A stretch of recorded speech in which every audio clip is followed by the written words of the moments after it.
Economics का पढ़ने आया ना तू, मुझे मालूम है। अभी तुझे भी पता है कि बहुत कम टाइम बचा है और कम टाइम के अंदर कैसे हम लोग ज्यादा से ज्यादा पढ़ाई करके बोर्ड के अंदर स्कोर करेंगे। तू टेंशन मत ले, तेरा भाई बेटा है, तेरा भाई आराम से तुझे सब कुछ पढ़ा देगा। लेकिन देख कम टाइम बचा है, थोड़ा स्मार्टली पढ़ना पड़ेगा, बराबर ना।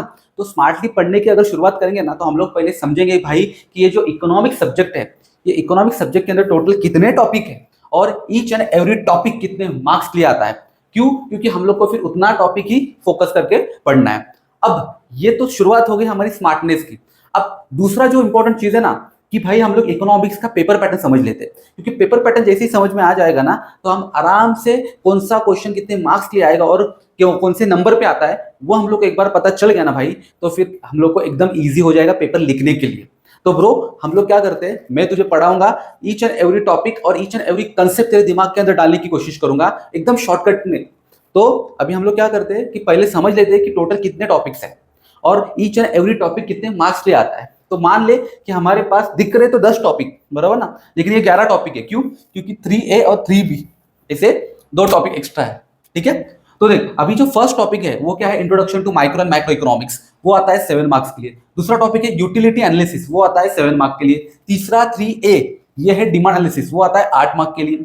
3B वो है इलास्टिसिटी ऑफ डिमांड, वो है 8 मार्क्स के लिए आता है। फिर फोर्थ है सप्लाई एनालिसिस, वो आता है 7 मार्क्स के लिए। फिर है फॉर्म्स ऑफ मार्केट, वो आता है 7 मार्क्स के लिए। फिर 6 टॉपिक है इंडेक्स नंबर, वो आता है 8 मार्क्स के लिए। फिर 7 टॉपिक है नेशनल इनकम, वो आता है 8 मार्क्स के लिए। फिर 8 टॉपिक है पब्लिक फाइनेंस इन इंडिया, वो आता है 8 मार्क्स के लिए।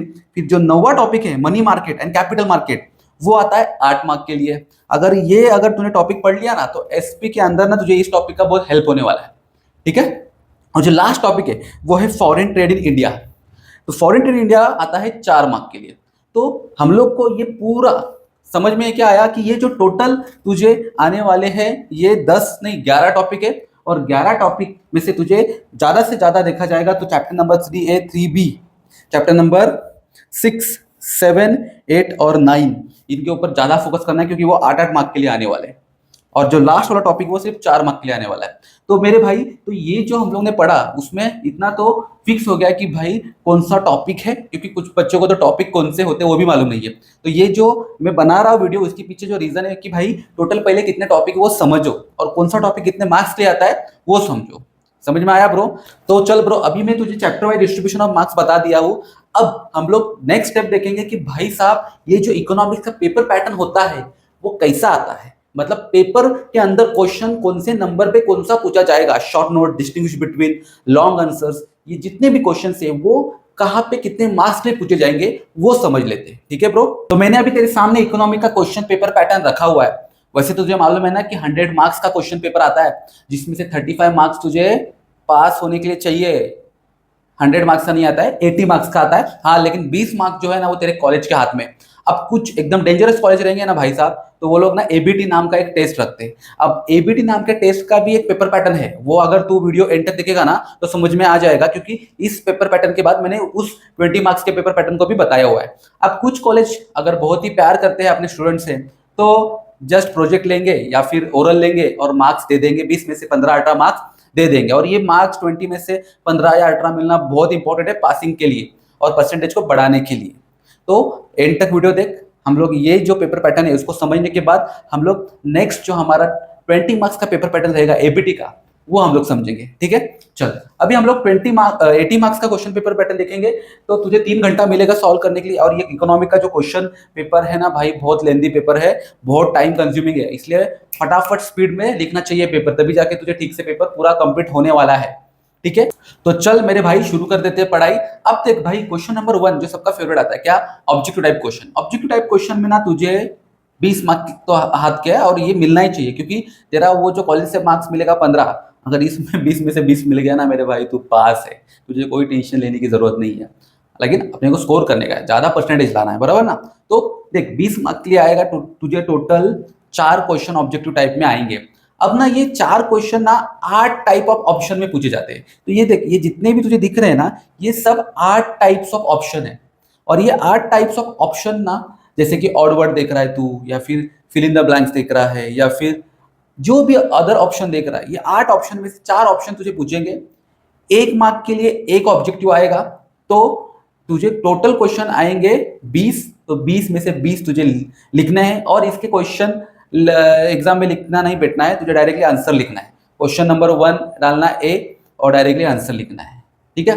तो 20 मिल गए तो अपन आराम से पास हो जाएंगे। और तेरे कॉलेज के अगर 15 मार्क्स रहेंगे तो कॉलेज के टीचर से थोड़ा अच्छे से बिहेव रख, 15 मार्क्स मिल जाएगा। एबीटी टेस्ट भी रहेगा तो भी मिल जाएगा। अब क्वेश्चन नंबर 2 है वो 2 पार्ट में डिवाइड है। Question number 2A, question number 2B। Question number 2A है जो जिसमें identify and explain the concept, मतलब तुझे कुछ स्टेटमेंट दिया रहेगा और तुझे उसको आइडेंटिफाई करना कि भाई ये कौन सा स्टेटमेंट है, मतलब ये कौन सा इकोनॉमिक्स है, माइक्रो इकोनॉमिक्स है या इंडिविजुअल डिमांड है या मार्केट डिमांड है या कौन सा कंसेप्ट है। तो कंसेप्ट समझने के बाद उसको तुझे एक्सप्लेन करना है, ठीक है। तो मोस्टली एक क्वेश्चन 2 मार्क के लिए तुझे पूछा जाएगा। फिर क्वेश्चन नंबर ए 2A के बाद question number 2B distribution between, ये भी तुझे 2 मार्क के लिए आएगा एक क्वेश्चन। अब इसमें ऑप्शन बहुत सारे हैं, जैसे मान ले कि तुझे identify and explain the concept आया तो तुझे 5 ऑप्शन देंगे, मतलब 5 क्वेश्चन दिया जाएगा, बस तुझे 3 ही सॉल्व करने हैं और एक 2 मार्क के लिए रहेगा। तो 2 into 3 करेगा तो फिर 6 मार्क रहेगा, मतलब identify and explain the concept तुझे 3 लिखने हैं 6 मार्क के लिए। समझ में आया ब्रो? अब डिस्टिंग्विश बिटवीन भी सेम, तुझे 5 ऑप्शन देंगे लेकिन 5 में से तुझे बस 3 लिखने हैं और एक डिस्टिंग्विश बिटवीन आएगा 2 मार्क के लिए, तो उसमें 4 पॉइंट तो लिखने ही पड़ेंगे। मतलब मेरे हिसाब से 2 मार्क के लिए अगर कोई क्वेश्चन आ रहा है तो उसमें भाई 4 पॉइंट लिख, क्योंकि तुझे आउट ऑफ मिलना है, अगर मिलवाना है आउट ऑफ तो तुझे ये करना पड़ेगा। तो भाई ये क्वेश्चन नंबर 2 जो है वो टोटल 12 मार्क के लिए आता है, इतना याद रख। ऊपर के 20 और नीचे के 12, टोटल कितने मार्क्स हो गए? 32 मार्क्स हो गए, ठीक है। तो क्वेश्चन नंबर 2 में ए और क्वेश्चन नंबर 2 में बी 6 मार्क्स के लिए आएगा, 12 मार्क्स के लिए। तो टोटल तुझे देखा जाएगा तो टोटल 6 क्वेश्चंस लिखने हैं, ईच क्वेश्चन आएगा 2 मार्क के लिए। समझ में आया? चल अभी क्वेश्चन नंबर 3 पे आते हैं, एकदम simple, answer the following questions. अब इसमें तुझे पूरे बुक में से किसी भी टाइप का क्वेश्चन पूछ सकते हैं। समझ में आ रहा है? तो ये जो है वो 4 मार्क के लिए आएगा एक क्वेश्चन। समझ में आया? तो यहाँ पे थोड़ा सा ज्यादा अभी लिखना पड़ेगा। तो एक क्वेश्चन 4 मार्क के लिए पूछा जा रहा है, ऑप्शन दिए जाएंगे 5, तुझे लिखने हैं बस 3, 5 में से 3 ही लिखने हैं। तो 3 into 4 करेगा तो कितना आएगा? 12, मतलब क्वेश्चन नंबर 3 भी आएगा तुझे 12 मार्क के लिए।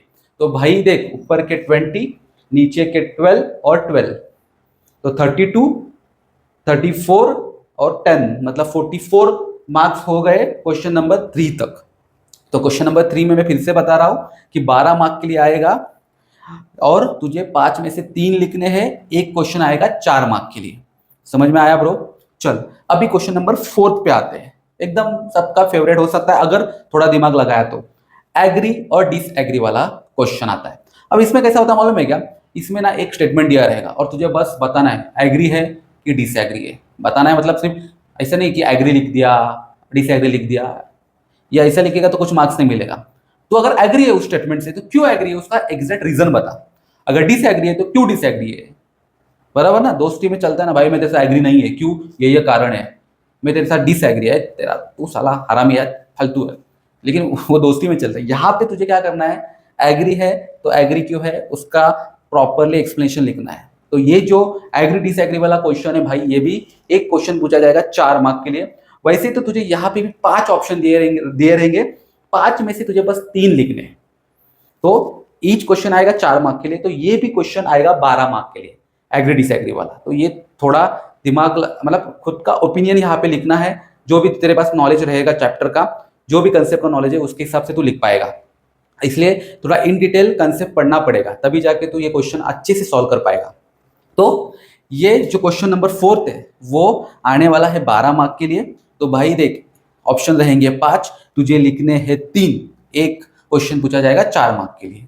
तो 3 into 4 करेगा तो 12, तो ऊपर के 20, फिर ये 12, फिर ये 12 और फिर ये 12, तो ये 36 हो गए और ऊपर के 20 ऐड करेंगे तो 56 मार्क का पेपर अभी तक तूने लिख चुका है क्वेश्चन नंबर 4 तक। अभी तक रुका, अभी तक आने वाला है क्वेश्चन नंबर 5। अब क्वेश्चन नंबर 5 जो है वहां पे थोड़ा दिमाग लगने वाला है।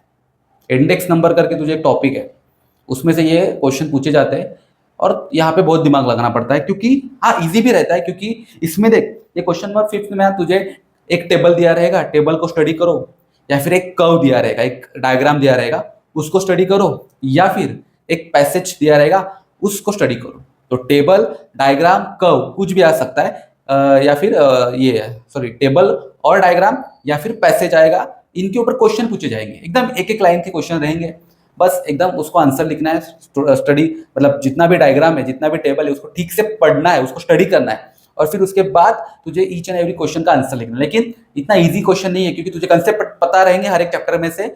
अगर वो कंसेप्ट पता है तो तुझे ठीक से आंसर लिखना आएगा, और पैसेज का तो आता ही आता है, तो पैसेज का आंसर तो तुझे पैसेज रीड करने के बाद आ जाएगा, तो एकदम इजी है। तो भाई ये जो क्वेश्चन नंबर 5 है वो भी आएगा तुझे 8 मार्क के लिए, लेकिन तुझे ऑप्शन दिए रहेंगे 3 और तुझे लिखना है बस 2, यानी एक क्वेश्चन आएगा 4 मार्क के लिए। समझ में आया ब्रो? तो ये भी बहुत अच्छा ऑप्शन है, इसमें से आराम से तुझे ना पैसेज वाला जो रहेगा उसमें तो 4 मार्क मिलना ही चाहिए। बाकी मान ले टेबल या डायग्राम तूने ठीक से नहीं पढ़ा है, तो उसमें तुझे कुछ भी लिखना चाहिए, लिखना बहुत जरूरी है। तो ये याद रख कि तुझे क्वेश्चन नंबर जो 5th है वहां पे थोड़ा सा ज्यादा ध्यान रखना है पढ़ाई के लिए, ठीक है? तो ये क्वेश्चन नंबर 5th तुझे आएगा टोटल 8 मार्क के लिए, 3 ऑप्शन रहेंगे, उसमें से बस 2 लिखना है, क्योंकि एक क्वेश्चन आएगा 4 मार्क के लिए। इजी है ब्रो। चल अभी सबसे घातक, सबसे खतरनाक लास्ट वाला क्वेश्चन, जो सबको लिखने के लिए बहुत तकलीफ होता है, और कुछ लोग तो इसमें से एक क्वेश्चन लिख देते हैं, बाकी सब छोड़ देते हैं।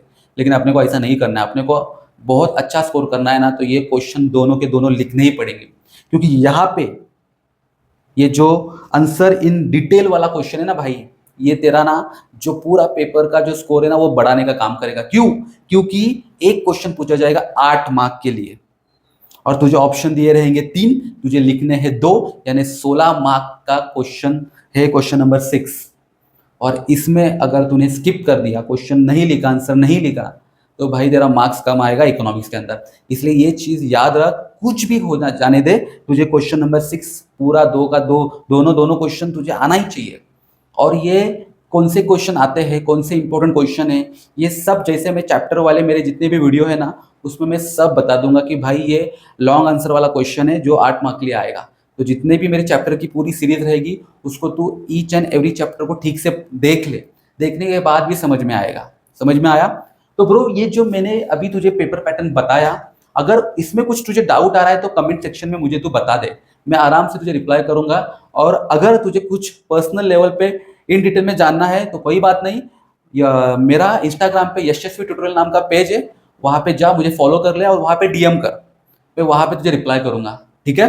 तो ये 80 मार्क्स का क्वेश्चन पेपर पैटर्न मैंने इकोनॉमिक्स का तुझे बता दिया, एक्सप्लेन कर दिया है। और अभी मुझे मालूम है तू रुका हुआ है कि एबीटी नाम का जो टेस्ट कॉलेज कंडक्ट करेगा उसका पेपर पैटर्न कैसे रहेगा, वो 20 मार्क का रहेगा, ठीक है?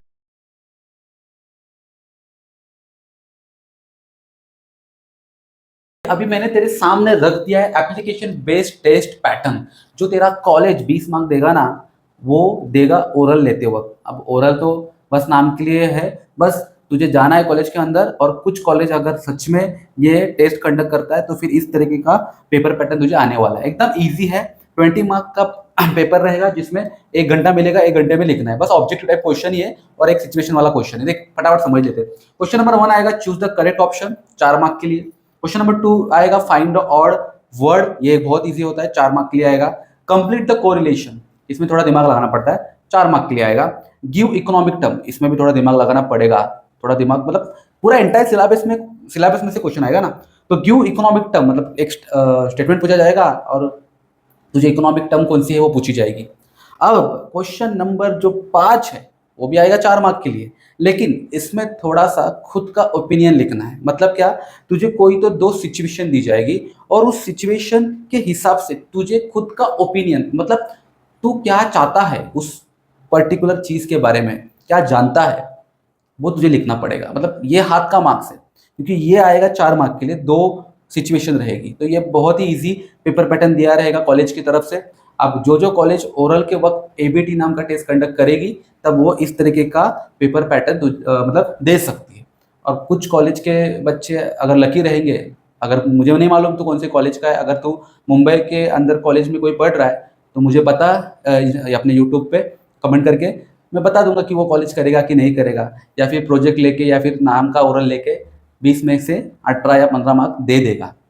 लेकिन ये 20 मार्क का तो विश करा कि ये 20 मार्क तुझे मिलना ही चाहिए कुछ भी करके, और ये 20 मार्क मिलेगा। और जो क्वेश्चन अपना 80 मार्क्स का पेपर पैटर्न है उसमें 20 मार्क्स का ऑब्जेक्टिव टाइप क्वेश्चन है, तो यहाँ पे ही तू पास हो रहा है। बाकी जितना भी तू पेपर पूरा फील करेगा उतना ज़्यादा तू स्कोर करेगा। समझ में आया? तो मैंने अभी इस पूरे एंटायर वीडियो में तुझे बता दिया है कि कौन कौन से चैप्टर है, वो चैप्टर कितने मार्क्स से पूछते हैं, ये इकोनॉमिक के क्वेश्चन का पेपर पैटर्न कैसा है, और एबीटी टेस्ट अगर कंडक्ट हुआ तो फिर पेपर पैटर्न कैसे रहने वाला है। ठीक है ब्रो? अभी मुझे मालूम है कि तूने पूरा वीडियो देख लिया, मतलब तू अभी थोड़ा बहुत तो सीरियस है, मुझे समझ में आ रहा है। तो अभी इसी सीरियसनेस को थोड़ा आगे चालू रख, और जाकर मेरा जो भी अपना चैप्टर वाइज सीरीज मैंने बनाया है, और मैंने ना एकदम शॉर्टकट में पढ़ा है कि तेरे दिमाग में फटाक से आए जाए, और अच्छे अच्छे एग्जाम्पल देखकर जो अपना डेली लाइफ एग्जाम्पल रहते हैं ना, उसको देखकर मैंने इकोनॉमिक्स बताया, क्योंकि इकोनॉमिक की शुरुआत ही डेली लाइफ से हुई है। तो कोई डिफिकल्ट टॉपिक नहीं है, बस इसको डिफिकल्ट बनाया गया है। बहुत सब्जेक्ट ईजी है। ठीक है ब्रो? तो चल अभी मिलते हैं हम लोग कौन से वाले वीडियो में, कि चैप्टर नंबर 1 जो है इकोनॉमिक का, वो जाके तो अभी देख ले फटाफट। फिर चैप्टर नंबर 2 वाला देख ले। जैसे जैसे तू एक एक दिन में जितना चैप्टर कवर करेगा ना, उतना तू जल्दी फास्ट तेरा सिलेबस कंप्लीट करेगा। उसके बाद चाहिए तो फिर से सेकेंड टाइम देख ले, रिवीजन हो जाएगा। और मैं जितने भी इंपॉर्टेंट क्वेश्चन मैंने तुझे बोले रहेंगे चैप्टर वाइज, वो सब इंपॉर्टेंट क्वेश्चंस तू बाहर कर लिख के देख, तभी जाके तू एग्जाम में 100% अच्छा स्कोर कर पाएगा, ये मैं गारंटी के साथ बोल सकता हूँ। ठीक है? चल, अभी कुछ भी तेरे को डाउट है इसमें तो मैंने बता दिया है कि यूट्यूब पे तुझे कमेंट बॉक्स में पूछना है। ठीक है? चल, बाय बाय।